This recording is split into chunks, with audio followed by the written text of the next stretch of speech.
حضرت یوسف علیہ السلام کو دیکھیے، چھوٹے ہیں، بچے ہیں، اور ان کے بھائیوں نے برگلا لیا اپنے ماں باپ کو، اپنے باپ یعقوب علیہ السلام کو بہکا لیا۔ اے ہمارے ابو، ہم یوسف کو اپنے ساتھ لے جاتے ہیں جنگل میں، ہمارے ساتھ کھائے گا، پیے گا، کھیلے گا، دوڑے گا، آپ یوسف کو اپنے پاس رکھتے ہیں ہر وقت، ہمارے ساتھ بھی تو اس کو مار بھیجیے، ذرا سیر و تفریح کرے، چلے پھرے، گھومے، ٹہل کر دیکھے۔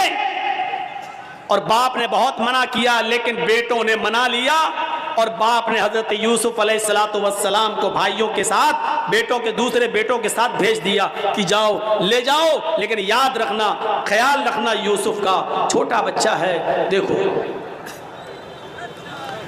اور جب یہ لوگ جنگل کے اندر پہنچ جاتے ہیں تو اب صلاح و مشورہ کرتے ہیں کہ یوسف کو کیا کریں۔ پھر ایک حتمی فیصلہ کرتے ہیں کہ مارنا ٹھیک نہیں ہے، قتل کرنا ٹھیک نہیں ہے، یوسف کو ہم ایک ویران کنویں میں ڈال دیتے ہیں، یوسف کو ہم ایک اندھے کنویں میں پھینک دیتے ہیں، کوئی آئے گا اور اٹھا کر یوسف علیہ السلام یوسف کو لے جائے گا، پھر وہ اپنے یہاں پالے گا، پوسے گا، بڑا کرے گا، ہمیں کیا مطلب، ہم سے تو ایک مصیبت چل جائے گی۔ ہمارے والدین، ہمارے ماں باپ، ہمارے باپ یعقوب یوسف سے محبت کرتے ہیں، اور وہ جگہ ہمیں اپنے دل میں نہیں دیتے جو یوسف کا مقام ہے۔ پھر ان لوگوں نے عزم مصمم کر لیا اور یوسف علیہ السلام کو ایک کنویں کے اندر پھینک دیا، کنویں میں ڈال دیا، اور روتے ہوئے اپنے گھر آتے ہیں۔ ایک یوسف علیہ السلام کی قمیض اتار لی، ان کا کرتا اتار لیا، اور ایک بکری کو ذبح کر کے بکری کا جھوٹا خون، بکری کا خون اس قمیض میں لگا کر لے آئے، اور جب اپنے گھر پہ آتے ہیں تو اپنے ابا سے کہتے ہیں، یعقوب علیہ السلام سے کہتے ہیں، یا ابانا، اے ہمارے ابو جان، انا ذهبنا نستبق وتركنا يوسف عند متاعنا فاكله الذئب۔ اے ابو جان، ہم یوسف علیہ السلام کو لے گئے اور ہم کھیل کود میں لگ گئے، نستبق، ہم کھیل کود میں لگ گئے، ہم دوڑ بھاگ میں لگ گئے، وَتَرَكْنَا يُوسُفَ عِنْدَ مَتَاعِنَا، اور یوسف کو اپنے سامان کے پاس چھوڑ دیا کہ تم اس کی دیکھ ریکھ کرنا، ہم لوگ ادھر ادھر کھیل کود میں لگ گئے، فَأَكَلَهُ الذِّئْبُ، بھیڑیا آیا اور بھیڑیا یوسف علیہ السلام کو کھا گیا، بھیڑیا آیا اور بھیڑیے نے یوسف کو پھاڑ دیا۔ اے ہمارے ابو، آپ ہماری بات پر ایمان کیوں لائیں گے، آپ ہماری بات کیوں مانیں گے؟ وَمَا أَنْتَ بِمُؤْمِنٍ لَنَا، آپ ہماری بات کیوں مانیں گے؟ وَلَوْ كُنَّا صَادِقِينَ، اگرچہ ہم سچے ہی کیوں نہ ہوں، ہم سچ بول رہے ہیں، پھر بھی آپ کو ہماری بات کا یقین نہیں ہوگا۔ اپنے ماں باپ سے یہ بات کہہ دی یعقوب علیہ السلام سے۔ ادھر ایک قافلہ آیا، سنیے، ادھر ایک قافلہ آیا، اس کو پیاس لگی تو کنویں کے پاس چلا گیا، اس نے ڈول ڈالا، ڈول، اس یوسف علیہ السلام اس ڈول میں بیٹھ گئے، اس نے جب کھینچا تو ڈول بھاری لگا، اس نے جھانک کر دیکھا تو ایک چھوٹا بچہ پڑا ہوا ہے یوسف، اس نے قافلے والوں کو خوشخبری سنائی، یا بشرا ھذا غلام، اے قافلے والوں خوشخبری سنو، یہ تو ایک بچہ پڑا ہے، یہاں تو ایک لڑکا پڑا ہوا ہے، بچہ، بڑا خوبصورت بچہ یہاں کنویں میں پڑا ہوا ہے۔ نکالا، مصر کے بازار میں لے گئے اور وہاں اس بچے کو بیچ دیا گیا۔ اور جانتے ہو اتنا خوبصورت بچہ یوسف علیہ السلام، جن کی خوبصورتی کا ذکر قرآن میں موجود، لیکن اس خوبصورت بچے کی قیمت بھی کیا لگی مصر کے بازار میں، جانتے ہو؟ ان کو پیسہ چاہیے تھا، کہتے ہیں کہ کوئی چوری کا مال ہو یا ایسا کوئی مال ہو تو آدمی جلدی ہٹاتا ہے، کبھی کبھی 20,000 کا موبائل 2,000 میں دے کے چلا جاتا ہے کہ جلدی ہٹے، جلدی سے نکلے، اور پکڑا جائے تو دوسرا پکڑا جائے، ہم نہ پکڑے جائیں۔ ایسی انہوں نے دیکھا کہ یہ یوسف ہمیں ملے تو جلدی سے ان کو ہٹا دیا جائے، اور مصر کے بازار میں جب بولی لگی تو جانتے ہو بہت کم قیمت میں ان کو بیچ دیا گیا۔ وَشَرَوْهُ بِثَمَنٍ بَخْسٍ دَرَاهِمَ مَعْدُودَةٍ، قرآن کے الفاظ دیکھو میرے بھائیوں، ان لوگوں نے